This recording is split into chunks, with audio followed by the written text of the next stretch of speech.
If you are pregnant or you know someone who is pregnant that would like to have this DIY maternity photo shoot in a bathtub, this vlog is for you.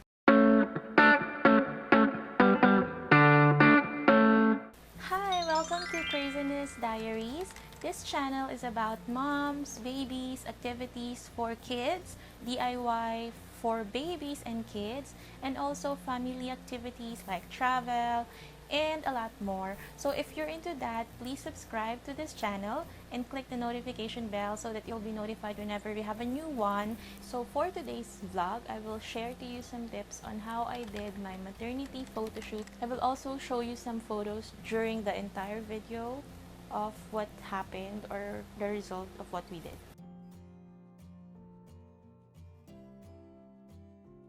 For a maternity photo shoot, kahit sino naman, we always ask kung kailan ba magandang mag-maternity photo shoot. Well, as for me, as for our experience in shooting for different pregnant ladies, kasi my husband and I, we do photo shoot for people, for family, for events. Based on our experience, usually it's between 7 to 9 months. Meron nga halos 2 weeks na lang, manganganak na siya. Ubra naman as long as you can still walk, the pregnant lady can still walk, can still, make some poses and all. Always keep in mind na dapat palaging safe yung pregnancy bago ka magtuloy sa maternity. Hindi ka maselan, hindi ka required ng doctor to be on bed rest. 7 to 8 months is the ideal time kasi andun na yung kitang-kita na yung bump, maganda na yung shape ng tummy. You can make poses na ma-emphasize yung tummy mo. Maternity photoshoot sa bathtub, very trendy na siya ngayon. Marami nang gumagawa. It's very stylish. At the same time, yung uniqueness na makita mo yung pregnant woman sa water, emphasizing nothing but the tummy. So what are the things that you will need para maisakatuparan itong photoshoot na ito? Number 1, of course, kakailanganin mo ng bathtub. Actually, wala kaming bathtub sa bahay. So, nag-isip ako, paano ba? Saan ba ako makakuha ng bathtub? Buti na lang, meron kaming upcoming staycation sa isang hotel. That time, I was about 8 months or 32 to 33 weeks. Kaya isinabay na namin.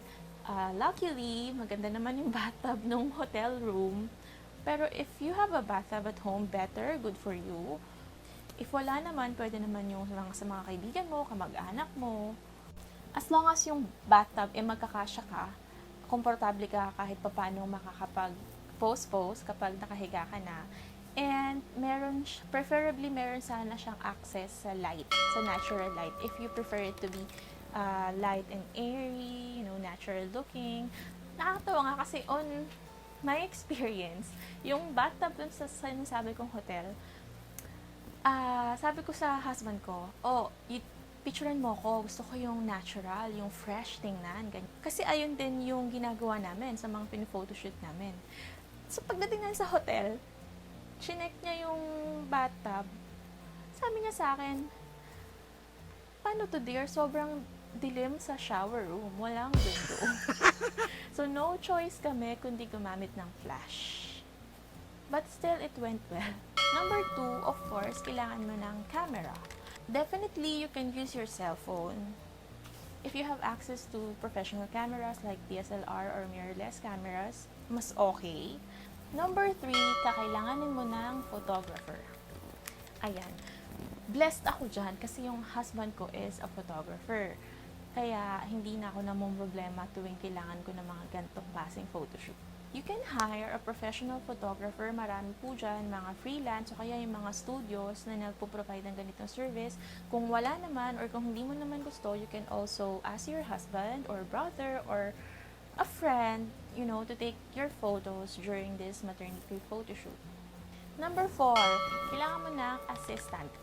Okay, assistant para i-assist kang magtayo, mag-upo, i-help ka na lagyan ng tubig yung bathtub, lagyan ng milk, ng flowers if you want flowers with it.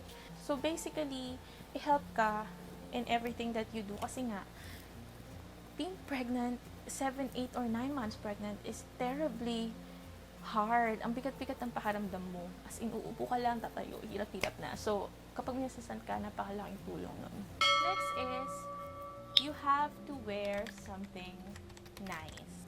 So, options mo, you can use lace dress, you can use underwear. Total, nasa water ka naman, ang ma-emphasize naman ng maikis yung tiyan mo. Yung iba pa nga, wala silang suot, nude talaga. Pero dapat, pag ganun, yung photographer mo, dapat talagang asawa mo. o kaya kaibigan mong babae, mga ganyan. Basta yung susuotin mo is manipis lang or magaan lang kasi pag nabasa ka, mas, the feeling will be heavy. Number 6, I highly suggest that you put on makeup. Ako kasi wala akong alam sa makeup. As in, so, I needed to hire someone. Thankfully, nandyan yung isa kong friend. Hello, Miss Karen. Siya yung nag-makeup sa akin that day. You can hire a professional makeup artist. You can ask a friend or someone from your family to do your makeup. Just to be sure that you will look beautifully extra on that day.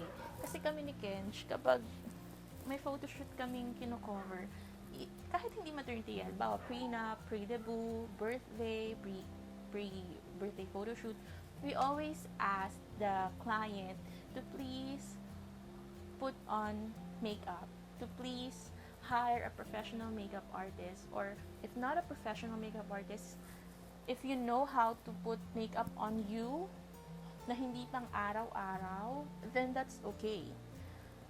Kasi iba talaga yung dating mo sa camera if you have makeup. And tulad ng ibang photoshoot sa buhay natin like prenup, pre-event, pre-debut, ek-labu, minsan lang din tayo magmamaternity unless magbuntis ka taon-taon. Minsan lang na maternity, so i-treasure natin yon. Let's be on our best on that day. Next that you will need are props. So if you want to put anything sa bathtub, usually flowers, petals, ganyan, you can buy them before the photo shoot. So ako noon, umaga pa lang, bumili na ako bago kami mag-check-in sa hotel. And of course, the most important one na kailangan ninyo is yung milk or any safe coloring na gagamitin ninyo sa tubig ng bathtub so that it will show as a milk. So others, they use fresh milks.